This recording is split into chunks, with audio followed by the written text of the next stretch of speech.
Assalamualaikum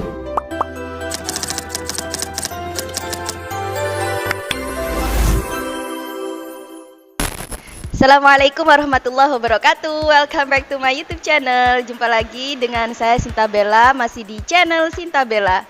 Guys, untuk video kali ini channel Sinta Bella kedatangan tamu, seorang aktivis.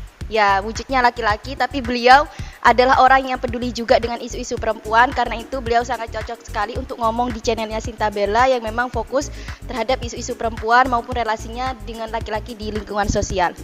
Jadi kenalin guys, beliau namanya Mas Reddy Saputro, ya Mas. Tapi aku akrabnya manggil Mas Reddy. Beliau adalah Ketua Peace Leader Nasional dan kemarin juga baru dapat penghargaan di tingkat apa tuh Mas? Pemuda. Yang mana? Yang pakai baju adat? Oh, itu pemuda utama bidang penggerak toleransi dan perdamaian dari Gubernur Jawa Timur tahun 2020. Yang terakhir itu adalah penghargaan ikon prestasi Pancasila dari Badan Pembinaan Ideologi Pancasila BPIP 2021. Wow, keren sekali. Jadi inspirasi dari beliau itu memang bentuknya pergerakan, prestasi dan produk gitu ya. Enggak hanya di retorika saja ataupun tidak hanya di teori gitu. Prakteknya yang beliau contohkan kepada kita sehingga juga dididik oleh pemerintah untuk mendapat penghargaan itu guys. Nah, dalam konten ini aku bakal ngomong sama Mas Reddy terkait progress report isu-isu kekerasan seksual atau diskriminasi berbasis gender lainnya yang akhir-akhir ini justru semakin melejit kasusnya gitu. Ini menjadi prihatin kita bersama. Saya juga selaku yang mempunyai peran di media sosial merasa perlu untuk memberikan informasi kepada kalian, terutama penonton channel YouTube Sinta Bella, agar kita sadar secara bersama, prihatin secara bersama untuk sama-sama nantinya untuk melakukan perubahan ataupun pergerakan ke arah yang lebih baik gitu. Jadi Mas Reddy, yang Bella tanyakan untuk pertama kali yaitu bagaimana sih kondisi kasus kekerasan seksual maupun bentuk diskriminasi berbasis gender lainnya hari ini tuh sampai hari ini tuh seberapa besar begitu? Seberapa banyak? Kasus kekerasan seksual yang terjadi, baik itu kasus kekerasan seksual tuh ada yang di media sosial itu kita sebut namanya kasus kekerasan berbasis gender. Ada mulai dari salting di media sosial atau ada kata-kata yang tidak sopan, mengomentari tubuh perempuan atau seksis gitu ya. Itu kan juga lagi banyak gitu. Misalnya menurut data dari SafeNet, sebuah lembaga yang fokus ke isu itu, ketika pandemi itu kan melonjak tajam kasus seksis. Misalnya kita mengomentari foto perempuan, membuat status-status atau komen-komen yang berbau itu juga merujuk kepada gender merendahkan ya, body shaming, merendahkan perempuan juga kan banyak yang terjadi seperti itu. Itu dianggap guyonan tetapi itu juga kasus kekerasan berbasis gender gitu kan. Itu yang secara di media sosial, baik itu di WA, di IG, di Facebook dan lain sebagainya gitu. Kekerasan yang kedua adalah kasus kekerasan kepada perempuan, KS. Itu kan terjadi di sekolah, terjadi juga di kampus, juga terjadi di masyarakat, lingkungan kerja. Jadi kasus kekerasan itu kan banyak. Ada kekerasan itu namanya kekerasan verbal yang melalui kata-kata, ada juga kekerasan fisik, dipukul, dicubit dan sebagainya. Ada juga yang dibentak-bentak, itu kan mengalami juga mental. Ada juga yang merujuk kepada kasus kekerasan seksual, mereka dipaksa untuk melakukan hubungan seksual dengan pacarnya atau dengan pacarnya, tunangannya, atau dipaksa oleh guru ya, relasi kerja guru dan sebagainya. Ini sangat miris gitu. Apalagi dalam rangka 16 hari anti kekerasan terhadap perempuan tanggal 26 November sampai 10 Desember ini miris dan ini menyedihkan. Harusnya 16 hari kekerasan terhadap anak dan perempuan itu menjadi momen bagaimana refleksi bersama, bagaimana supaya ini menurunkan kekerasan perempuan. Ternyata tidak. Jadi dari kasus dosen cabul, lalu kasus meninggalnya Novia, lalu juga kemarin ada kasus 12 santri dan lain sebagainya. Ini bagaimana ini terjadi terus-menerus kepada perempuan gitu. Kekerasan juga bisa terjadi kepada laki-laki ya. Kita kayak kasus di beberapa tempat terjadi juga kepada laki-laki, bukan kepada perempuan juga. Kita melihat yang pertama adalah Menurut saya kekerasan ini menjadi hal yang miris dan kekerasan ini perlu disingkapi dari masing-masing keluarga, yang mana masing-masing keluarga menanamkan nilai-nilai anti kekerasan kepada anak sejak dini. Jadi anak-anak sejak usia dini itu diajarin bagaimana dia tidak melakukan kekerasan, bagaimana dia harus menghormati perempuan gitu ya, menghormati laki-laki dan perempuan, ayah ibu. Karena perempuan itu ibunya kan madrasah pertama itu adalah madrasah atau sekolah pertama anak itu adalah ibu, dan ibu adalah sumber-sumber kehidupan kan begitu.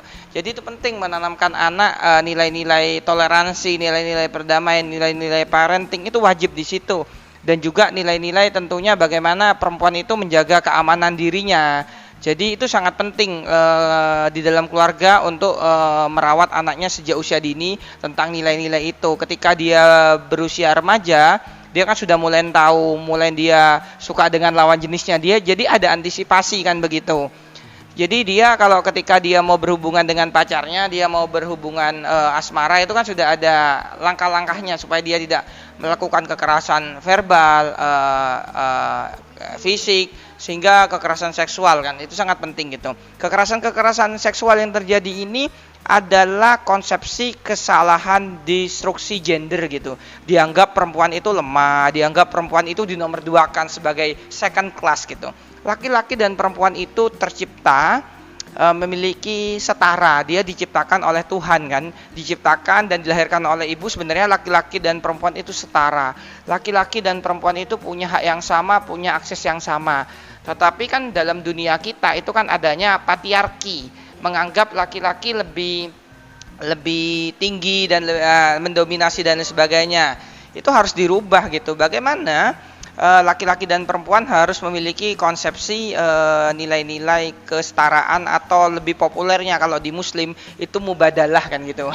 Konsepsinya bagaimana persilangan antara laki-laki dan perempuan itu punya peran-peran yang penting gitu. Ketika kita ngomongi gender itu bukan hanya ngomongi laki-laki dan perempuan. Bukan kalau itu kan hanya laki-laki dan perempuan hanya ngomongi seks ya itu.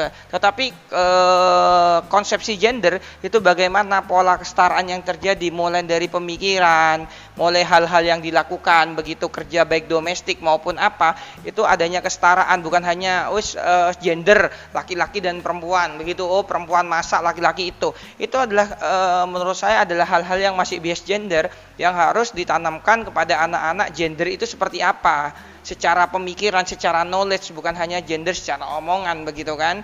Mulai dari itu gitu kan. Kalau sebenarnya kalau anak-anak kecil, kalau mulai remaja itu sudah diajarin cara gender-gender sederhana melalui muatan pelajaran di sekolah, saya yakin itu juga akan menurunkan angka-angka kekerasan, juga memberikan pengetahuan bagi mereka gitu kan. Bagi pengetahuan bagi teman-teman, gender itu apa dan sebagainya apa, supaya anak-anak juga tidak melakukan bullying, kekerasan, perundungan dan sebagainya gitu kan.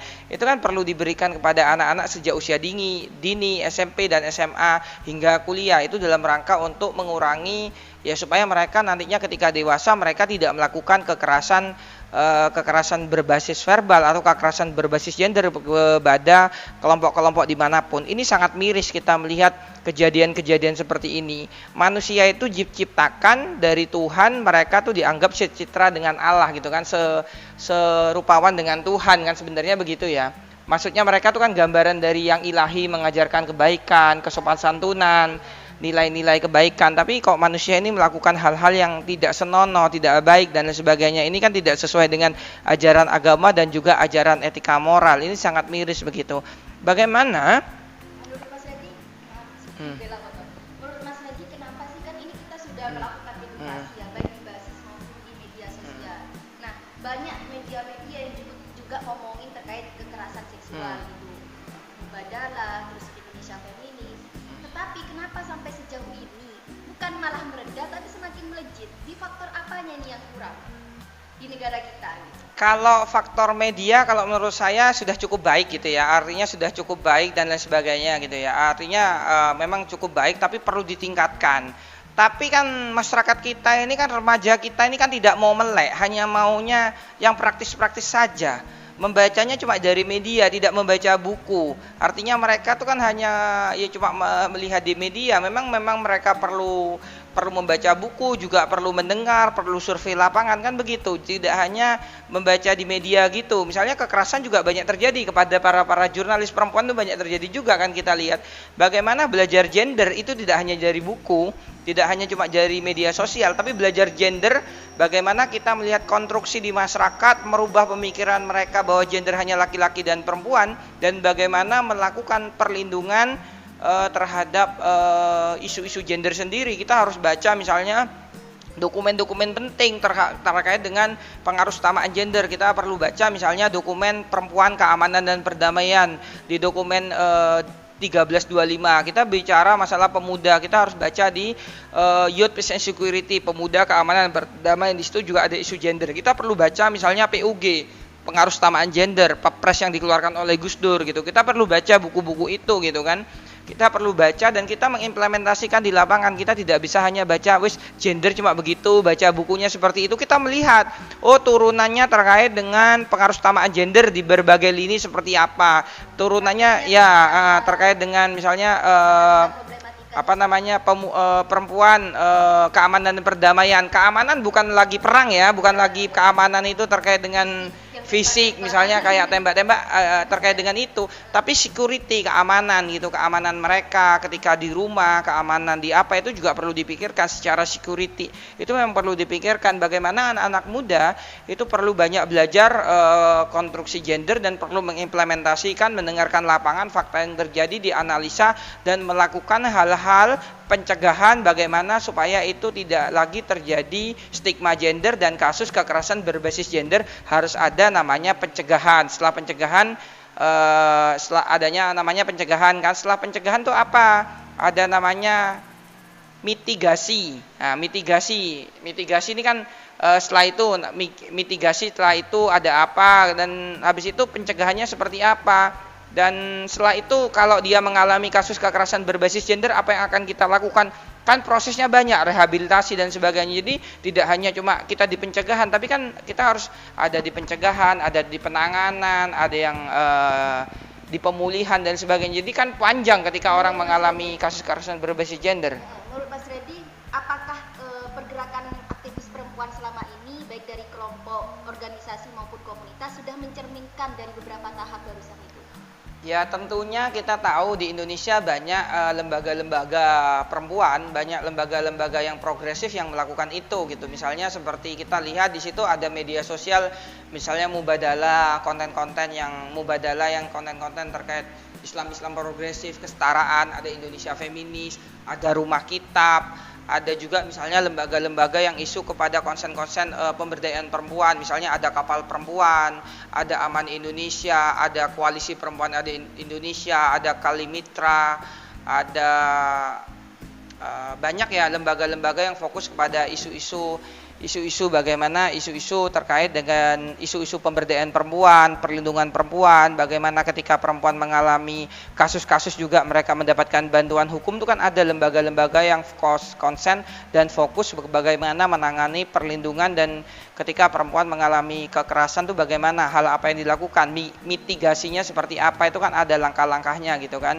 yang memang perlu diselesaikan bersama-sama. Masing-masing lembaga itu kan ada yang bisa menyelesaikan persoalan di lewat kampanye, ada yang mereka lewat pendampingan, advokasi, ada yang bisa nanti lewat kebijakan. Pemerintah harus mengeluarkan ini misalnya lewat peraturan daerah, lewat peraturan sekolah, atau misalnya lewat peraturan sekolah, kampus, lewat peraturan desa dan sebagainya, kan bisa dilakukan secara bersama-sama sesuai dengan tupoksinya kapasitas lembaga masing-masing. Berarti ikhtiar untuk mencapai tujuan yang memang rahmatan lil alamin dalam konteks kekerasan seksual, dalam konteks diskriminasi berbasis gender itu membutuhkan sinergitas antar semua aspek golongan gitu ya Mas ya? Iya, sinergi antar satu dengan yang lain, yaitu kolaborasi lah. Kolaborasi, Mas ada pesan sayang sekali wajah tampaknya tidak kelihatan gitu. Terus kalau kita tarik, berarti Bella bisa menyimpulkan benang merahnya adalah bahwa ini adalah problematika kolektif.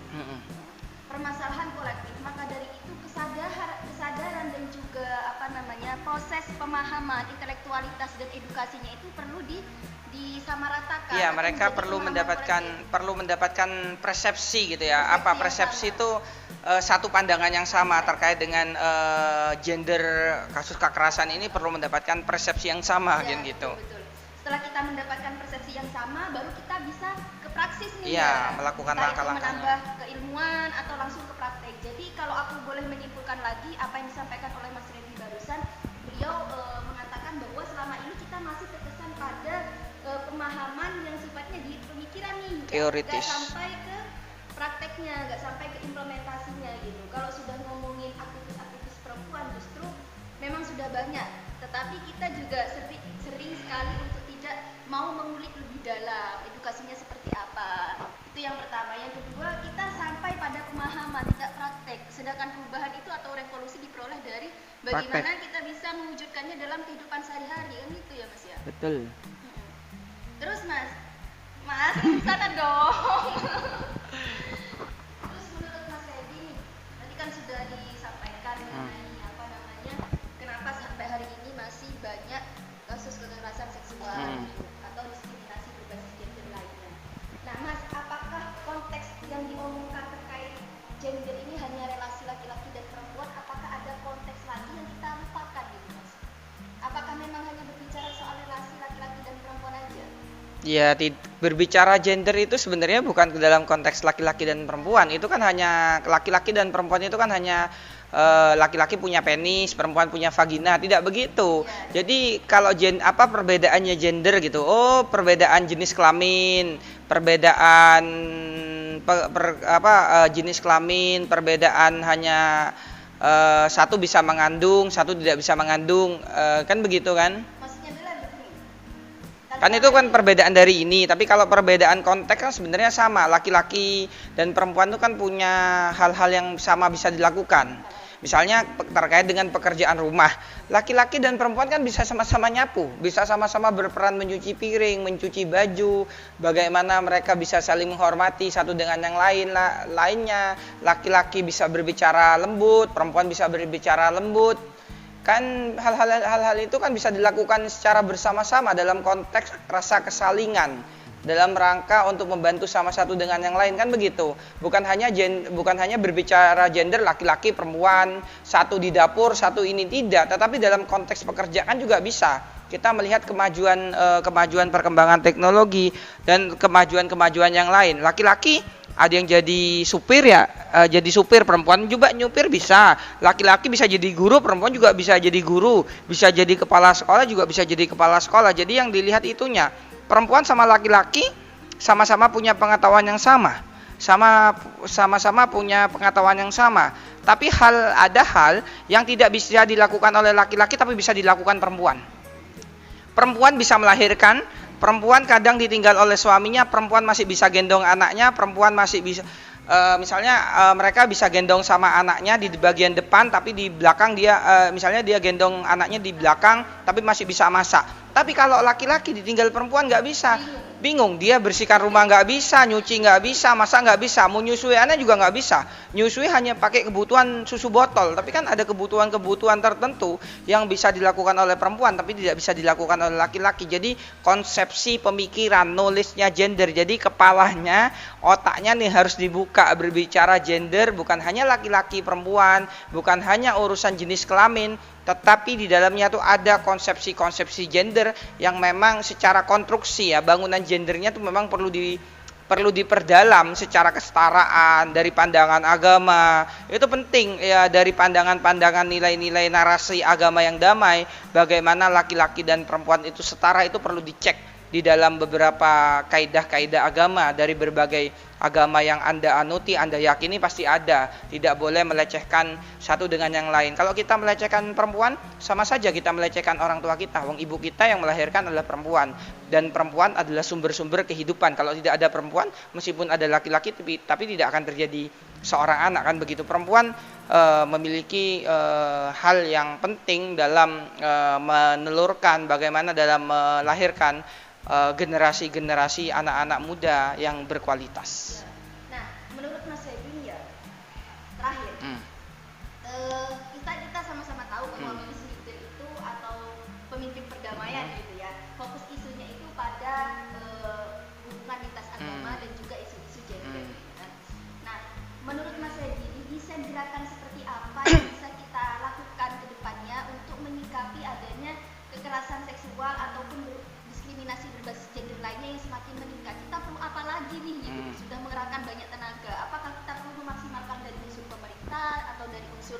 organisasi aktivis perempuan atau bagaimana?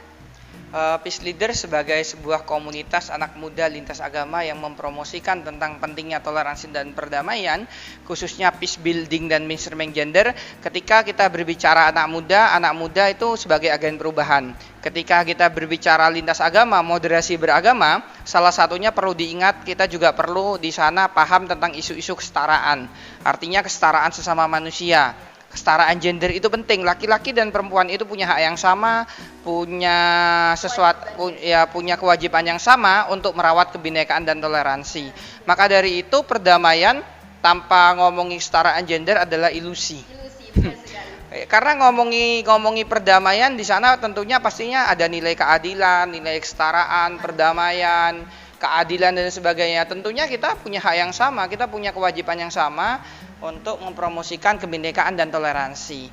Maka dari itu Peace Leader adalah sebuah organisasi, sebuah gerakan yang mengambil jalan yang berbeda sebagai lintas agama untuk tetap fokus kepada dua isu gender dan toleransi. Bagaimana ini tidak asal cuma mencomot ya, tapi perjalanan Peace Leader hampir 7 tahun melalui strategi planning 5 tahun itu merumuskan itu. Kenapa sih kekerasan kenapa kok intoleransi itu terjadi di sekolah? Karena sebabnya ini. Dan juga ternyata di situ juga kasus kekerasan berbasis gender juga pernah terjadi, juga dialami oleh teman-teman sendiri. Maka dari itu kepedulian yang bisa kita lakukan adalah bagaimana kita ke depan membuat misalnya pendidikan perdamaian ke sekolah, ke kampus, ke rumah-rumah ibadah, terkait bagaimana juga nilai-nilai toleransi dan juga nilai-nilai tentang kesetaraan. Atau kita tetap mengampanyekan nilai-nilai pentingnya toleransi dan juga nilai-nilai apa sih itu kekerasan, dampaknya kekerasan itu apa, bentuknya kekerasan itu apa. Karena kan mungkin sebagian siswa di sekolah kan tidak tahu, mungkin sebagian di kampus tidak tahu, karena itu kan belum adanya muatan di mata pelajaran umum gitu kan. Taunya mereka berbicara Pancasila mungkin berbicara tentang tantangan negara gitu ya. Tapi ketika kita berbicara Pancasila, kita juga harus berbicara keadilan sosial bagi seluruh rakyat Indonesia, karena kekerasan dan sebagainya itu kan kita harus pikirkan. Bagaimana juga kampanye sosial media, membuat konten-konten yang kreatif, bagaimana membuat konten-konten lewat budaya. Di sana ada peran laki-laki, peran perempuan, yang juga tidak bias gender di situ kan. Omongannya juga benar, tidak ada omongan jorok, tidak menyudutkan gender tertentu, harus sopan, punya unggah-ungguh. Itu kan nilai-nilai yang penting. Juga bagaimana membuat working group, kelompok-kelompok kerja, bagaimana terkait dengan bagaimana penanganan ketika orang mengalami kekerasan. Ketika orang mengalami kekerasan, bagaimana cara penanganannya, baik di kampus dan di sekolah, kampanye sosial media, konten-konten kreatif, menyuarakan suara-suara perempuan juga yang mengalami ketidakadilan itu kan banyak gitu kan, bisa ditulis, bisa lewat podcast dan sebagainya, supaya itu juga bisa mendorong pemerintah untuk mengeluarkan aturan-aturan penting, aturan-aturan yang berlaku bagi semua rakyat Indonesia demi keadilan gitu. Kita bisa kerjasama dengan pemerintah terkait dengan perlindungan anak, perlindungan perempuan. Bagaimana juga kita harus mendukung programnya Menteri Pendidikan Nasional dan Pendidikan Tinggi dan Riset Teknologi Bapak Nadiem Makarim. Bagaimana menghapus 3 dosa besar pendidikan. Yang pertama adalah intoleransi. Yang kedua adalah perundungan.